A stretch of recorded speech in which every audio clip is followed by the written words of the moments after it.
बिस्मिल्लाहिर्रहमानिर्रहीम। अस्सलाम वालेकुम डियर स्टूडेंट्स, मैं उम्मीद करता हूँ कि आप लोग अल्लाह ताला के फजल करम से बिल्कुल ठीक ठाक हैं। तो स्टूडेंट्स, आज हम फाइला मेकेनोडर्मिटा की नेक्स्ट क्लास होलोथोरोइडिया के बारे में पढ़ेंगे। इस क्लास के अंदर जो मेंबर्स आते हैं इनको कॉमन लैंग्वेज के अंदर सी क्यूकम्बर्स कहा जाता है। रीज़न इसका इनकी क्यूकम्बर शेप्ड बॉडी होती है। तो स्टूडेंट्स, ये हमारे आज के लेक्चर के कंटेंट्स हैं। First of all habitat, then body plan, tentacles, body wall, maintenance functions, nutrition, distribution mean circulation और distribution of nutrients across body, respiration, nervous system, defensive mechanism and reproduction and development. तो first of all habitat class Holothuroidea. तो इसका जो Greek word है इसका मतलब भी यही बनता है कि इनकी बॉडी का शेप खीरे की तरह की होती है। इसकी एक्सटेंट स्पीशीज़ की तादाद 1500 है और इसके मेंबर्स को आम लैंग्वेज के अंदर सी क्यूकम्बर्स कहा जाता है। तो इस समंदर की कम से लेके मीडियम और ज़्यादा गहराई के अंदर भी पाए जाते हैं। ये भी बॉटम डिवेलर्स हैं, समंदर की तह में रहते हैं। और ये हार्ड सबस्ट्रेट जिस तरह से रॉक्स वगैरह के ऊपर ये रेंगते हैं, क्रॉल करते हैं, और सॉफ्ट सबस्ट्रेट जिस तरह से मड है या फिर सैंड है तो उसके अंदर ये बरो करके थोड़े से नीचे चले जाते हैं। तो ये पिक्चर के अंदर एक सी क्यूकम्बर एक हार्ड सबस्ट्रेट जिस तरह से रॉक्स के ऊपर क्रॉल कर रहा है।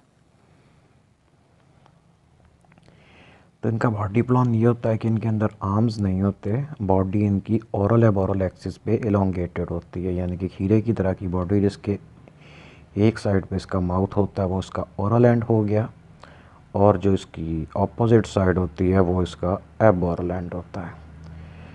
तो ये जिस रुख पे पड़े होते हैं वो इसकी सरफेस यानी कि जो ज़मीन या सबस्ट्रेट को टच करती है वो थोड़ी सी चिपटी होती है, उसको वेंट्रल साइड कहते हैं। जिस बेस पर इसकी बॉडी बाहर से देखने पे बायलेटरली सिमेट्रिकल लगती है, यानी कि उसको दो इक्वल पार्ट्स के अंदर डिवाइड किया जा सकता है। ये इसकी पिक्चर इसकी डॉर्सल और वेंट्रल साइड है। होलोथोरिया स्पीशीज़ और क्यूक्यूमेरिया स्पीशीज़ ये दोनों दो इम्पोर्टेंट जनरा हैं जो क्लास होलोथोरोइडिया के अंदर आते हैं। ये इसकी थोड़ी इंटरनल ऑर्गेनाइजेशन है। इसके अंदर बक्कल टेंटिकल्स हैं, दरमियान में इसका माउथ है, इसके रिंग कैनाल्स हैं, इसका मैड्रिपोराइट है जो बॉडी के अंदर इंटरनल होता है, स्टोन कैनाल है, गोनेड्स एंड गोनोडक्ट्स हैं जिसके अंदर इसके गैमीट्स बनते हैं, और गोनोडक्ट इसको बॉडी के अंदर से बाहर ट्रांसफ़र करते हैं। बॉडी वॉल के अंदर लंबाई के रुख लॉन्गिट्यूडनल मसल्स हैं। उसके बाद इसकी इंटेस्टाइन है जो लॉन्ग क्वाइल्ड ट्यूब की शक्ल की होती है। इसको दो पार्ट्स में डिवाइड किया गया, डिसेंडिंग इंटेस्टाइन और असेंडिंग इंटेस्टाइन, यानी कि ऊपर से जो नीचे को आती है डिसेंडिंग इंटेस्टाइन है, नीचे से फिर घूम के एक दफ़ा ऊपर को जाती है, वो असेंडिंग इंटेस्टाइन है। नेक्स्ट क्लोएका डायलेटर मसल और एनस, ये भी डाइजेस्टिव सिस्टम का पार्ट है जिनको ग्रीन कलर के अंदर शो किया गया है। उसके बाद इसकी बॉडी के अंदर एक रेड कलर का ब्रांचिंग ट्री लाइक स्ट्रक्चर है, इसको रेस्पिरेटरी ट्री कहा जाता है। तो ब्रांचिंग इसलिए कि सरफेस एरिया इंक्रीज़ किया जा सके और ये रेस्पिरेशन के अंदर यूज़ होता है। बॉडी की वेंट्रल साइड पे इसके ट्यूब फीट होते हैं जिनके साथ एम्प्यूले भी पाए जाते हैं। बॉडी वॉल है, अगेन इसका स्टमक है, पोलियन वेसिकल्स हैं, एसोफेगस है, कैल्केरियस रिंग है जो इसके एसोफेगस के इर्द गिर्द यानी कि गले वाले हिस्से में होता है। इंट्रोवर्ट रिट्रैक्टर मसल्स हैं और फेरेंजियल पल्प्स हैं। रिट्रैक्टर मसल्स का फंक्शन आगे आएगा। नेक्स्ट इसमें जो टेंटिकल्स और बॉडी वॉल की बात करें तो वो वाले ट्यूब फीट जो इसके माउथ के इर्द गिर्द होते हैं ये साइज़ के अंदर थोड़े लंबे होते हैं और इनको टेंटिकल्स कहा जाता है, यानी कि इसके जो टेंटिकल्स हैं वो ट्यूब फीट की ही एक मॉडिफाइड शक्ल है। तो एडल्ट का जो साइज़ होता है ये 10 से लेके 30 सेंटीमीटर यानी कि ये 1 फुट तक लंबे हो सकते हैं। बॉडी वॉल इसकी मोटी होती है और उसमें मसल्स पाए जाते हैं, लेकिन इसके अंदर बाहर को निकले हुए स्पाइंस या पेडिसिलेरिया यानी कि वो पिंसर लाइक अपेंडेजेस जो स्किन सरफेस की सफाई के लिए यूज़ होते हैं वो नहीं पाए जाते। दूसरा जो यहाँ पे लिखा हुआ है कि इसमें स्पाइंस नहीं पाए जाते, मतलब इसमें सख्त चुभने वाले स्पाइंस नहीं पाए जाते जिस तरह से सी अर्चन में होते हैं। जो पीछे पिक्चर गुजरी है सबसे पहले वाली, जिसमें एक रेड से कलर का सी अर्चन था, उसके ऊपर जो पीले पीले स्पाइन से बने हुए थे वो सॉफ्ट रबर लाइक हैं। तो एपिडर्मस के नीचे डर्मस लेयर पाई जाती है। कनेक्टिव टिश्यू की एक ये मोटी लेयर है जिसके अंदर ऑसिकल्स दबे होते हैं। तो इसके जो ऑसिकल्स होते हैं ये नेकेड आई से नज़र नहीं आ सकते, ये माइक्रोस्कोपिक होते हैं और इनका बॉडी वॉल के अंदर उसकी कुछ शेप डिटरमिन करने के अंदर कोई रोल नहीं होता। तो बड़े वाले जो ऑसिकल्स होते हैं इनसे मिलके कैलकेरियस रिंग बनता है, जिसके ओरल एंड यानी कि इसके जो डाइजेस्टिव ट्रैक है उसको ऊपर वाला सिरा जिसको हम इसका गला कह सकते हैं यानी कि एसोफेगस उसके चारों तरफ होता है। जिस तरह से हमारे गले के चारों तरफ शर्ट का कॉलर होता है रिंग की फॉर्म में, इसके अंदर जो रिंग होता है वो ऑसिकल्स का बना होता है। तो इसी के साथ ही इसकी बॉडी वॉल के बहुत सारे मसल्स भी अटैच होते हैं। प्रीवियस फिगर के अंदर ये सारी चीज़ें बनी हुई हैं। तो डर्मस के नीचे सर्कुलर मसल की एक लेयर होती है और उसके नीचे लॉन्गिट्यूडनल मसल की लेयर होती है। तो इसकी जो बॉडी वॉल है, मतलब कि सी क्यूकम्बर को जब बॉयल करके ड्राई किया जाए तो इसको ट्रिपिंग कहा जाता है। तो एशियन कंट्रीज़ के अंदर इसको खाया भी जाता है, इसके सूप भी बनते हैं, इनको भी मछलियों की तरह से पकड़ा जाता है, इनकी फार्मिंग भी होती है और इसकी कई स्पीशीज़ अब इस वजह से एंडेंजर्ड हैं या थ्रेटेंड हैं क्योंकि इनको बहुत ज़्यादा नाजायज़ शिकार किया जाता है बाहर एक्सपोर्ट करने के लिए। अच्छी क्वालिटी का जो सी क्यूकम्बर होता है वो $1000 पर केजी तक सेल होता है, यानी कि पाकिस्तानी करेंसी के अंदर 1,60,000 रुपये पर किलोग्राम के हिसाब से। क्योंकि अच्छी खासी रकम है, इस वजह से ईस्ट एशियन कंट्रीज़ जिस तरह से सिंगापुर, थाईलैंड, मलेशिया वगैरह और इससे आगे जापान वाली साइड पे भी इसको खाया जाता है बड़े शौक से और इसको भी डेलिकेसी कंसिडर किया जाता है।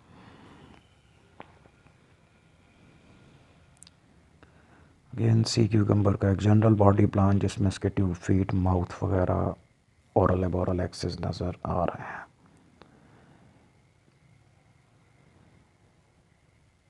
तो ये भी इसकी इंटरनल एनाटॉमी है जिसके अंदर ऑलरेडी जो हमने चीज़ें डिस्कस की हैं वो एक दफ़ा से फिर हैं ताकि आपके माइंड के अंदर आ जाएं।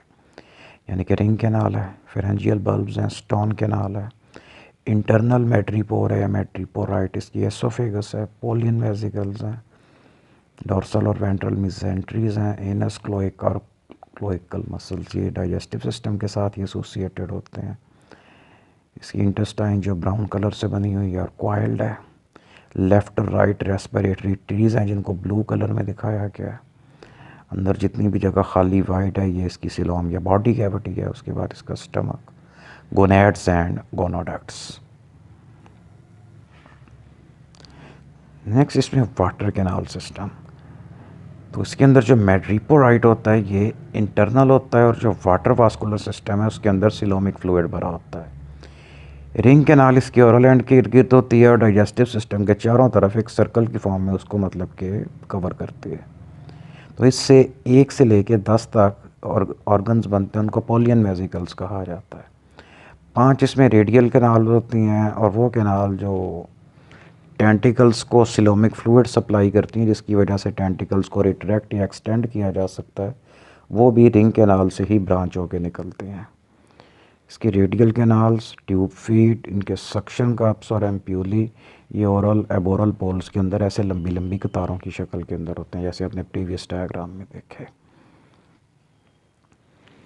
तो सी क्यूकम्बर की वो साइड जो सबस्ट्रेट के साथ टच होती है यानी कि इसकी वेंट्रल साइड जो बनती है, इसके ऊपर 3 से लेके 5 कतारें पाई जाती हैं जिनके अंदर ट्यूब फीट्स होते हैं। इनका मेन फंक्शन अटैचमेंट है जिससे ये अपने आप को किसी सबस्ट्रेट के साथ यानी कि पत्थर वगैरह के साथ अटैच करके रख सकते हैं।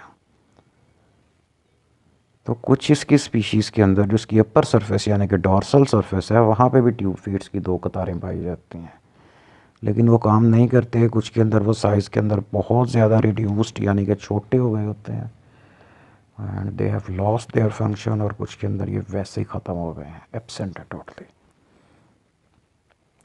ठीक है, अगेन ये इसकी इंटरनल एनाटॉमी की एक पिक्चर है। नेक्स्ट है लोकोमोशन। तो ये बहुत सुस्त जानवर होते हैं, यानी कि अगर ये रेंग रहे हैं तो तब भी बहुत सुस्त रेंगते हैं, या फिर अगर ये रेत वगैरह के अंदर या कीचड़ में सुरंग खोद रहे हैं तो उसमें भी ये बहुत स्लो होते हैं। इसकी कुछ स्पीशीज़ होती हैं जो अंडुलेटिंग वेव्स यानी कि एस पैटर्न के अंदर, जिस तरह फ़िश वगैरह तैरती है, ये उस तरह से पानी में तैर सकते हैं, लेकिन इसकी स्विमिंग भी स्लो होती है। तो इसके जो ट्यूब फीट हैं, एक तो वो साइज़ के अंदर छोटे होते हैं, दूसरा वो कम होते हैं, और इसकी इतनी बड़ी बॉडी के हिसाब से उनकी तादाद बहुत कम है, इसलिए वो इनएफिशिएंट और इनसफिशिएंट हैं। वो इसको जिस तरह से सी स्टार वगैरह चल लेते हैं, वो इसको चलने में हेल्प नहीं कर सकते। इसका एक और मेन रीज़न है, ये आपका शॉर्ट क्वेश्चन भी है, कि इसके अंदर जो लोकोमोशन उसमें ट्यूब फीट इनएफिशिएंट क्यों है, क्योंकि ये बॉडी वॉल के अंदर मौजूद ऑसिकल्स के साथ अटैच नहीं होते, यानी कि इनके पास कोई ऐसा पॉइंट नहीं है जिसके साथ अटैच होकर ये कंट्रैक्ट या रिलैक्स या फोर्स लगा सके। इसलिए ये लोकोमोशन के लिए अपनी बॉडी वॉल के अंदर मौजूद लॉन्गिट्यूडनल और सर्कुलर मसल्स, इन दोनों को यूज़ करते हैं। और इसका जो लोकोमोशन का पैटर्न है वो सेम वही है जो आपने पीछे फाइलम एनिलिडा के अंदर अर्थवर्म में पढ़ा था, यानी कि केंचुए के अंदर। तो इसकी बॉडी के अंदर भी इसी तरह से वर्म लाइक इस तरह से सुंडा चलता है या केंचुआ चलता है, ऐसी वेव्स प्रोड्यूस होती हैं, जिससे ये आहिस्ता आहिस्ता ज़मीन पे क्रॉल करते हैं।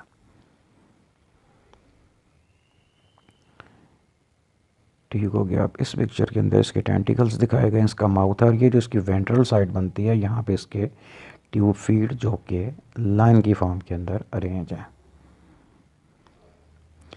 Next, maintenance functions. First function is nutrition. तो ये पार्टिकुलेट ऑर्गेनिक मैटर, यानी कि जो छोटे छोटे पार्टिकल्स की फॉर्म में ऑर्गेनिक मैटर इनको मिलता है, ये उसको खाते हैं। उस काम के लिए अपने टेंटिकल्स को यूज़ करते हैं। टेंटिकल्स के ऊपर म्यूकस की कवरिंग होती है, चिपचिपा मटेरियल है, जिसके साथ छोटे छोटे फूड पार्टिकल्स ट्रैप हो जाते हैं, या फिर ये उसको अपने टेंटिकल को सबस्ट्रेट के ऊपर फेरते हैं, समंदर की बॉटम वगैरह के ऊपर। वहाँ पे अगर कोई डेड एनिमल की बॉडी गल सड़ के बिखर रही है, ये उसके पीसीस को अपने टेंटिकल्स के साथ चिपका लेते हैं और उसके बाद उनको खा लेते हैं। तो डाइजेस्टिव ट्रैक के अंदर एक स्टमक है, लॉन्ग लूप्ड इंटेस्टाइन है, कॉइल्ड इंटेस्टाइन है, रेक्टम और एनस। तो ये अपने टेंटिकल्स को वापस अपने माउथ के अंदर खींचते हैं, उसके ऊपर जो फूड चिपकी उसको अलहदा कर लेते हैं और उसको निगल जाते हैं, और टेंटिकल्स को दोबारा अपने माउथ से बाहर निकाल लेते हैं। तो डाइजेशन के दौरान जो सिलोमोसाइट्स होते हैं इसकी इंटेस्टाइन वॉल में इधर से इधर मूव करते रहते हैं। तो सिलोमोसाइट सेल्स होते हैं, ये एंजाइम रिलीज़ करते हैं जो फूड की डाइजेशन के अंदर हेल्प करते हैं। इसके अलावा जब फूड एंजाइम एक्शन की वजह से अपनी सिंपलेस्ट फॉर्म या डिफ्यूजेबल फॉर्म के अंदर टूट जाती है, तो ये उसको इनगल्फ करते हैं और उसको सारी बॉडी के अंदर डिस्ट्रीब्यूट भी करते हैं। ठीक है, तो ये दो पिक्चर्स हैं जिसके अंदर दो अलग-अलग स्पीशीज़ के सी क्यूकम्बर हैं, और इन्होंने अपने माउथ से अपने टेंटिकल्स बाहर निकाले हुए हैं। तो इन्हीं टेंटिकल्स के साथ छोटे छोटे एनिमल्स, माइक्रोस्कोपिक एनिमल्स या छोटे फूड पार्टिकल्स अटैच हो जाते हैं, जिनको अपने माउथ में ले जाके खा लेते हैं।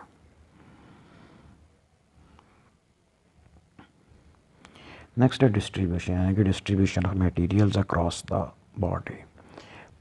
क्योंकि इसकी बॉडी का साइज़ वैसे बड़ा है, इसलिए इसकी सिलोम अंदर से काफ़ी खुली स्पेशियस होती है, और इसकी जो सिलोम के अंदर सीलिया की लाइनिंग लगी होती है वो बीट करते रहते हैं, और उसकी वजह से बॉडी कैविटी में फ्लूइड्स को या अपनी मर्ज़ी से जिस डायरेक्शन को चाहे मोड़ सकते हैं। इसके साथ ही जो रेस्पिरेटरी गैसेस हैं, वेस्ट मटेरियल और न्यूट्रिएंट्स हैं, उनको भी ऐसे ही डिस्ट्रीब्यूट करते हैं। इसके अंदर एक सर्कुलेटरी सिस्टम की टाइप, जिसको हेमल सिस्टम कहते हैं, अपने सी स्टार्स वगैरह के अंदर भी इसको पढ़ा था, वो वेल डेवलप होता है।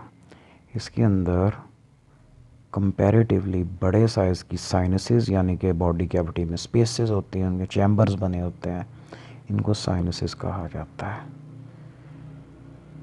तो उसका एक पूरा बड़ा नेटवर्क मौजूद होता है जिसकी वजह से इसकी सिलोमिक कैविटी फर्दर चैम्बर्स में डिवाइडेड होती है और उसका सरफेस एरिया भी काफ़ी ज़्यादा हो जाता है। तो ये चैम्बर्स और साइनसेस का मेन काम फूड की डिस्ट्रीब्यूशन है। अगेन लेबल डायग्राम है, इसके डाइजेस्टिव सिस्टम को इसमें दिखाया गया। नेक्स्ट है रेस्पिरेशन। तो इसकी बॉडी के अंदर ट्यूब्स का एक पेयर पाया जाता है, इसको रेस्पिरेटरी ट्री कहा जाता है।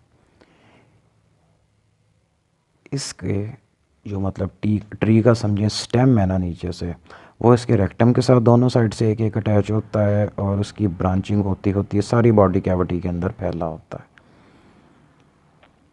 तो रेक्टम के साथ जो मसल्स होते हैं, आपको बताया था शुरू में कि इनका फंक्शन आगे आएगा, तो उनके पंपिंग एक्शन की वजह से वाटर इन ट्यूब्स के अंदर से गुजरता है। जब रेक्टम फैलता है, वाटर एनस के थ्रू रेक्टम के अंदर आता है और जब ये रेक्टम को कंट्रैक्ट करते हैं, उसके साथ जो एनल स्फिंक्टर मसल है ना, वो यूज़ होता है। तो इससे पानी आगे फिर रेस्पिरेटरी ट्रीज़ के अंदर चला जाता है। तो जब ट्री की ट्यूब्यूल्स दूसरे स्टेप में कंट्रैक्ट करती हैं तो उससे पानी बाहर निकल जाता है। तो इसकी रेस्पिरेटरी गैसेस और इसके जो नाइट्रोजनस वेस्ट होते हैं, ये इन्हीं ट्यूब्स के थ्रू बॉडी के अंदर से बाहर चले जाते हैं। तो मैं ना ये आपको डायग्राम लैपटॉप पे ओपन करके ना ये वाला प्रोसेस एक दफ़ा से फिर समझा दूंगा ताकि आपको थोड़ा आइडिया हो जाए अच्छी तरह से। ठीक है, तो ये सी क्यूकम्बर की पिक्चर और दूसरा उसकी लेबल डायग्राम जिसके अंदर इसके रेस्पिरेटरी ट्रीज वगैरह दिखाए गए हैं। तो जहाँ पे क्लोएका लिखा है, ये इसकी ओवरेक्टम की ओपनिंग को कहते हैं। इसके साथ ये दोनों ट्रीज जो इस पिक्चर में इन्होंने वाइट कलर के बनाए हुए हैं, ये अटैच होते हैं। नेक्स्ट है नर्वस सिस्टम। इनका नर्वस सिस्टम बाकी गाइनोडर्मेटा की तरह का ही होता है, लेकिन इनके पास एडिशनल नर्व्स होती हैं जो टेंटिकल्स और फेरिंग्स के साथ कनेक्टेड होती हैं। पिछले जो आपने गाइनोडर्मेटा अभी तक पढ़े थे, यानी कि सी स्टार्स, ब्रिटल स्टार्स एंड सी अर्चन्स, उनके अंदर टेंटिकल्स नहीं थे। इसमें है, इसलिए वहाँ तक कनेक्ट करने के लिए और उन तक सेंसरी फंक्शंस को कंटिन्यू रखने के लिए उनमें एक्स्ट्रा नर्व्स पाए जाते हैं। कुछ सी क्यूकम्बर के अंदर स्टेटोसिस्ट भी पाए जाते हैं। स्टेटोसिस्ट इस तरह का एक ऑर्गन होता है जो बॉडी को ये बताता है कि बॉडी सीधी किस तरफ से है। यानी कि जिस तरह से इंसान कभी गिरने लगता है तो इंसान फ़ौरन सीधा हो जाता है। वजह क्या है कि हमारे कान के अंदर भी इंटरनल ईयर में स्टेटोसिस्ट पाए जाते हैं, और जैसे ही अपनी नॉर्मल पोजीशन से हिलता है, साथ ही पता चल जाता है कि बॉडी अपनी नॉर्मल पोजीशन से चेंज हुई है, इसको फौरी तौर पे वापस रेगुलर पोजीशन में लेके आना है। फिर यही मोबाइल के अंदर भी होता है ना, जिसको जायरोस्कोपिक सेंसर कहते हैं। यानी कि मोबाइल को अगर आप सीधा करेंगे, स्क्रीन सीधी वर्टिकल हो जाती है, मोबाइल को तिरछा करेंगे तो उसकी जो स्क्रीन होती है ये साथ ही हॉरिजेंटल रुख पे हो जाती है। इसका इनमें काम ये होता है कि अगर ये पानी के बहाव किसी वेव वगैरह की वजह से उलट जाएं तो इनको पता चल जाता है और ये वापस अपनी रेगुलर पोजीशन में सीधे हो सकते हैं। इसके अलावा इनमें से कुछ के अंदर कॉम्प्लेक्स किस्म के फोटो रिसेप्टर्स पाए जाते हैं, जिसकी वजह से इनको लाइट की प्रेजेंस एब्सेंस का पता चल जाता है।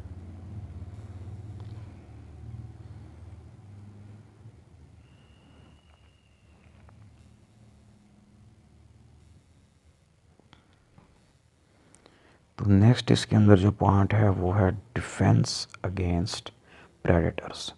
तो देखने में ऐसे ही लगता है कि ये मतलब ना बड़ा सुस्त सा एनिमल है, और अगर कोई प्रेडेटर आएगा तो वो इसको खा जाएगा या इसको मार देगा। यानी कि बज़ाहिर इसके पास कोई डिफेंसिव मेकनिज़म नहीं है, लेकिन अक्सर सी क्यूकम्बर की स्पीशीज़ ऐसी हैं जो अपने बॉडी वॉल्स के अंदर टॉक्सिन्स पैदा करती हैं। यानी कि अगर कोई प्रेडेटर इसको खाएगा तो वो खुद भी मरेगा। इस वजह से कोई एक दफ़ा इसको खाने की कोशिश करे तो वो सारी ज़िंदगी के लिए बाद में तौबा कर लेता है कि इसकी तरफ को नहीं जाना। ये अपनी चीज़ इंसेक्ट्स के अंदर भी पहले पड़ी होगी कि फिर इस तरह के जो होते हैं ना जानवर, जो मतलब जिनका टेस्ट अच्छा नहीं है, जहरीले हैं, ख़तरनाक हैं, तो उनका प्रेडेटर फिर उनकी शक्लो सूरत, उनके कलर पैटर्न, उनके ऊपर बनी हुई मार्किंग्स वो याद कर लेता है। तो जिस जानवर पे जिस चीज़ पे भी वैसे पैटर्न और मार्किंग बनी होगी वो उसको अवॉइड करेगा। अच्छा, कुछ सी क्यूकम्बर एक अनोखा काम करते हैं कि इनकी बॉडी के अंदर जो रेस्पिरेटरी ट्री होते हैं, इनकी ट्यूब्यूल्स को अपनी बॉडी से यानी कि एनस के थ्रू बाहर एकदम से निकाल लेते हैं। इन ट्यूब्यूल्स को क्यूवेरियन ट्यूब्यूल्स कहते हैं। ये शॉर्ट क्वेश्चन अंडरलाइन कर लें। इसके अलावा इन ट्यूब्यूल्स के ऊपर चिपकने वाले सेक्रीशंस होते हैं और इस तरह के टॉक्सिन्स होते हैं जिसके साथ इसका प्रेडेटर अक्सर चिपक जाता है और पैरालाइज हो जाता है, यानी कि उसको ये इमोबिलाइज कर देते हैं। कई दफ़ा ये भी होता है कि एकदम से जब अपनी बॉडी वॉल के अंदर से अपने दोनों रेस्पिरेटरी ट्री ये बाहर निकालते हैं तो जो इसका प्रेडेटर होता है वो देख के वैसे डर के भाग जाता है कि ये एकदम कहाँ से आ गए। तो कुछ स्पीशीज़ के अंदर ये अपनी बॉडी वॉल को इतने ज़ोर से कंट्रैक्ट करते हैं कि इसका एक या दोनों रेस्पिरेटरी ट्री, इसका मुकम्मल डाइजेस्टिव ट्रैक्ट मतलब इसका स्टमक जमा इसकी इंटेस्टाइन और इसके गोनैड्स के डक्ट्स वगैरह सारा कुछ इसकी एनस से एकदम से बाहर आ जाता है। तो इस प्रोसेस को एविसरेशन कहते हैं। इसको आप अंडरलाइन कर लीजिएगा, ये आपकी बुक पे भी लिखा हुआ है। ये इम्पोर्टेंट शॉर्ट क्वेश्चन है, व्हाट इज़ एविसरेशन। तो प्रेडेटर्स को डिस्करेज करने के लिए सी क्यूकम्बर्स अपनी बॉडी वॉल को कॉन्ट्रैक्ट करते हैं, जिसकी वजह से इसके जो इंटरनल ऑर्गन्स हैं यानी कि रेस्पिरेटरी ट्रीज, डाइजेस्टिव सिस्टम और रिप्रोडक्टिव सिस्टम के पार्ट्स वो इसकी बॉडी के अंदर एनस से बाहर आ जाते हैं। बाद में इनको दोबारा अपनी बॉडी के अंदर कर सकता है। तो डिफेंसिव अडाप्टेशन है जो कई तरह के प्रेडेटर्स को डिस्करेज कर सकती है। इसके अलावा इनके अंदर रीजनरेशन भी पाई जाती है, यानी कि इनकी बॉडी के कोई पार्ट्स जो किसी एक्सीडेंट के अंदर या प्रेडेटर की वजह से लॉस्ट हो जाएं तो ये उनको दोबारा से पैदा कर सकते हैं। तो स्टूडेंट्स, ये आपका था लेक्चर कंप्लीट। इसके अंदर एक चीज़ रह गई है, वो है रिप्रोडक्शन एंड डेवलपमेंट। तो ये डाइशियस होते हैं। इनके अंदर एक सिंगल गोनैड होता है लेकिन ये काफ़ी बड़े साइज़ का होता है और इनकी सिलोम में थोड़ा माउथ के पास यानी कि बॉडी के अंदर अगली तरफ होता है। एक इससे ओपनिंग बनती है जिसको गोनोपोर कहते हैं और वो टेंटिकल्स की बेस के पास खुलती है। फर्टिलाइजेशन इसकी एक्सटर्नल होती है। इसके अंदर भी एम्ब्रियोनिक फॉर्म आती है और उसको फ्री फ्लोटिंग लार्वा होता है, मतलब जिस तरह का पीछे आपने देखा ना बाइपिनेरिया वगैरह वैसा। तो उसमें मेटामॉर्फोसिस होता है जिसके बाद वो सबस्ट्रेट पे यानी कि बॉटम पे बैठ जाता है और उसके बाद अपनी शक्ल चेंज करके एडल्ट में कन्वर्ट हो जाता है। तो कुछ स्पीशीज़ के अंदर जो फीमेल के टेंटिकल्स हैं ये एडिशनल फंक्शन ये परफॉर्म करते हैं कि जैसे इसकी बॉडी से एग रिलीज़ होते हैं ये उनको इकट्ठा करके अपने साथ चिपका लेते हैं। तो फर्टिलाइजेशन जैसी उनकी हो जाती है तो ये उनको अपनी बॉडी सरफेस के ऊपर शिफ्ट कर देते हैं और वहाँ पे उनको ब्रूड करते हैं, मतलब कि जो उनका टाइम है इतने टाइम के बाद बच्चे निकलेंगे ये उनको अपनी बॉडी के ऊपर रखते हैं, अपने साथ ले लेके फिरते हैं। इसके अलावा एक और रेयर फिनोमेना है जो इसके अंदर सिर्फ 3 स्पीशीज़ में होता है, वो है सिलोमिक ब्रूडिंग। यानी कि ये अपने एग्स को बॉडी से बाहर रिलीज़ करने की बजाय एग्स को अपनी बॉडी कैविटी के अंदर ही रखते हैं। वो एग्स इनके अंदर इंटरनली फर्टिलाइज होते हैं। इंटरनली कैसे फर्टिलाइज हो जाते हैं इसके एग्जैक्ट मैकेनिज़्म का अभी तक नहीं पता। तो एग्स बॉडी कैविटी के अंदर जितनी खाली जगह है वहीं पे एग्स रहते हैं, वहीं पे फर्टिलाइज होते हैं, वहीं पे उनकी ब्रूडिंग होती है, यानी कि जितने टाइम के बाद बच्चे निकलने वो वहीं पे डेवलप होते हैं। उसके बाद इसकी जो अर्ली डेवलपमेंटल स्टेजेस कंप्लीट हो जाती हैं तो जो लार्वा बॉडी वॉल के अंदर एक दरार बनती है उसके अंदर से फिर ये बाहर निकल के पानी में चला जाता है। इसके अलावा इसकी कुछ स्पीशीज़ के अंदर ट्रांसवर्स फिशन पाई जाती है, यानी कि बाइनरी फिशन जिस तरह से आपने प्लेनेरिया वगैरह के अंदर पड़ी थी, तो ट्रांसवर्सली इसकी बॉडी 2 पार्ट्स में डिवाइड हो जाती है और जो दोनों पार्ट्स होते हैं अपने मिसिंग ऑर्गन्स को रीजनरेट कर लेते हैं और 2 सी क्यूकम्बर्स के अंदर चेंज हो जाते हैं। तो इसके अंदर आपने ये देखा कि इसका जो रिप्रोडक्टिव मैकेनिज़्म और रिप्रोडक्टिव स्ट्रेटजीज़ हैं वो पीछे पड़ी हुई क्लासेस की निस्बत ज़्यादा कॉम्प्लेक्स है। तो ये पिक्चर जो हमने पहले बात की थी कि दुनिया की कई कंट्रीज़ के अंदर इनको बॉयल करके सुखा के कैन में बंद करके या फ़िश मार्केट के अंदर सेल किया जाता है और बाहर एक्सपोर्ट भी किया जाता है, क्योंकि कई लोगों के लिए ये बहुत इम्पोर्टेंट फूड का सोर्स है और इसको डेलिकेसी कंसिडर किया जाता है। डेलिकेसी उस फूड को कहते हैं जो टेस्ट के अंदर बहुत डिलीशियस हो और प्राइस वाइज बहुत महंगी हो। तो thank you so much dear students, आपका ये आज का लेक्चर था। इसके अंदर जो एक मैकेनिज़्म था उसकी मैं आपको दूसरी वीडियो बना के भी सेंड कर देता हूँ।